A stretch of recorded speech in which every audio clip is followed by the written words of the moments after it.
မြန်မာနိုင်ငံရဲ့တောင်ဘက်ဖြားမှာခြေချနေထိုင်တဲ့လူမျိုးတစ်မျိုးရှိပါတယ်။အဲ့ဒါတဝဲလူမျိုးပါ။တဝဲလူမျိုးတွေဘဲကဆင်းသက်လာခဲ့တာပါလေ။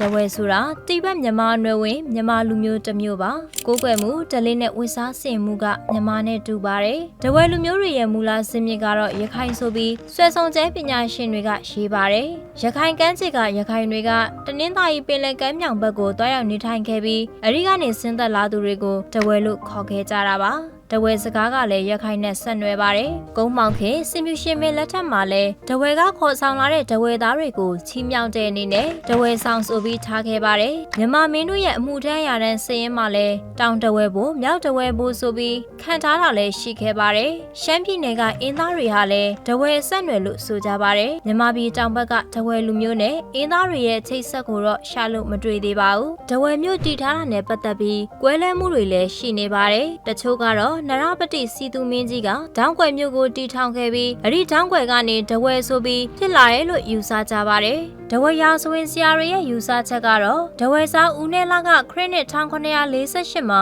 တဝဲမြို့ကိုတည်ခဲ့တယ်လို့ဆိုပါတယ်။တဝဲလူမျိုးတွေနဲ့အတီကျွမ်းဖြစ်ဘူးလား။တဝဲစကားကိုရောနားလေကြရဲ့လား။ကိုယ်တွေ့ကြုံတွေကိုဝေမျှခဲ့ကြပါအောင်နော်။